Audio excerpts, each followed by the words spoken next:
Sari pleats పెట్టుకున్న తర్వాత దానిని ఐరన్ చేయడం వల్ల కట్టుకోవడం అయితే చాలా సులభం అవుతుంది. ఐరన్ చేసే ముందు చీరను సరిపోయే టెంపరేచర్ మీద ఐరన్ బాక్స్ని అయితే ఎంచుకోవాల్సి ఉంటుంది. స్టీమ్ ఐరన్ అయితే చాలా మంచిది. ఐరనింగ్ పర్ఫెక్ట్గా రావాలి అంటే ఐరన్ చేసే ప్లేసు ఫ్లాట్గా ఉండేలా మనం చూసుకోవాలి. ఐరన్ చేసేటప్పుడు పలుచని కాటన్ వస్త్రాన్ని అయితే ఐరనింగ్ చేసేటప్పుడు ఉపయోగించండి.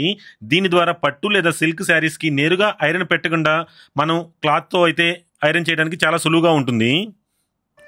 ఐరన్ చేసే ముందు వాటర్ స్ప్రే చేసి క్లాత్ని కొంచెం మనగా తడిగా చేసుకోవడం వల్ల ఐరనింగ్ నీట్గా అయితే వస్తుంది. మనం ఏదైనా శారీని ఐరన్ చేయబోయే ముందు శారీ ఫ్యాబ్రిక్ ఏందనేది తెలుసుకోవడం చాలా ముఖ్యం. అది కాటన్ శారీనా, సిల్క్ శారీనా, జార్జెట్, షిఫాన్ వంటి ఫ్యాబ్రిక్స్తో వేరువేరు టెంపరేచర్స్తో అయితే మనం ఐరన్ చేయవలసి ఉంటుంది. ఫ్యాబ్రిక్ ఏంటి అని మనం తెలుసుకోగలిగితే మనం ఐరన్ చేయడం అయితే చాలా సులువు అవుతుంది. సో వివిధ టెంపరేచర్లతో మనం ఐరన్ చేయడం చాలా ఈజీగా ఉంటుంది. మీరు ఐరన్ చేసేటప్పుడు మీరు ముందుగా పెట్టుకున్న ప్లీట్స్ సరిగా ఉన్నాయో లేదో చెక్ చేసుకోండి. అవి ఒకవేళ కదిలిపోయి ఉంటే ఒకదానిపై ఒకటి చక్కగా సమానంగా అయితే పెట్టుకోవాల్సి ఉంటుంది. ముందుగా చీర కొంగు భాగాన్ని అయితే ఐరన్ చేయవలసి ఉంటుంది. ఐరన్ బాక్స్ని ఒకే చోట ఎక్కువసేపు అయితే ఉంచకండి. ఐరన్ బాక్స్ని అటు ఇటు కదుపుతూ ఐరన్ అయితే చేయవలసి ఉంటుంది. తరువాత కొంగు ప్లీట్స్ని అయితే ఐరన్ చేయవలసి ఉంటుంది. ఇది చాలా ముఖ్యమైన భాగము. ముందుగా మనం పెట్టుకున్న కుచ్చులు ఐరన్ చేసే ముందు కరెక్ట్గా ఉన్నాయో లేదో చెక్ చేసుకోవాల్సి ఉంటుంది.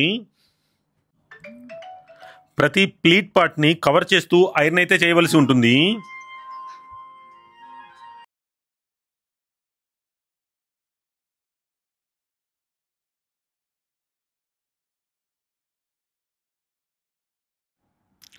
నెక్స్ట్ మనము షోల్డరు, యోక్ పార్ట్ నుండి నడుము చుట్టుకొలత భాగం వరకు స్టెప్ బై స్టెప్ వచ్చే విధంగా నీట్గా అయితే ప్లీట్స్ని పెట్టుకోవాల్సి ఉంటుంది. ఇలా పెట్టుకున్న ప్లీట్స్కి వాటర్ స్ప్రే చేసి ఐరన్ అయితే చేయవలసి ఉంటుంది. ఇలా మనం పెట్టుకున్న ప్లీట్స్ని షోల్డర్ నుండి నడుం భాగం వరకు నీట్గా అయితే ఐరన్ చేసుకోవాల్సి ఉంటుంది.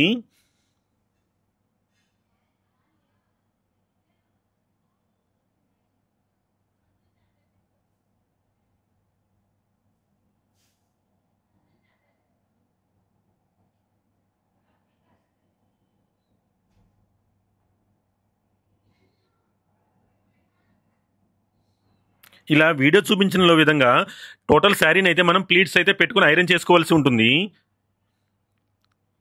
ఐరన్ మొత్తం కంప్లీట్ అయిన తర్వాత బాక్స్ ఫోల్డింగ్ చేసుకునే ముందు శారీని అయితే ఒక 5 to 10 minutes అయితే ఆరనివ్వాలి. ఆరిన తర్వాత బాక్స్ ఫోల్డింగ్ అయితే చేసుకోవాల్సి ఉంటుంది.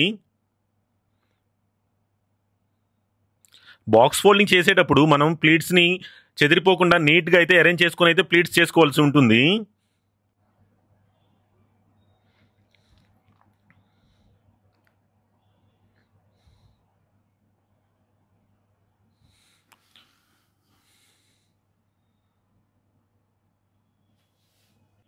ఇలా నీట్గా బాక్స్ ఫోల్డింగ్ చేసిన శారీని ఒక కవర్లో అయితే ప్యాక్ చేయవలసి ఉంటుంది.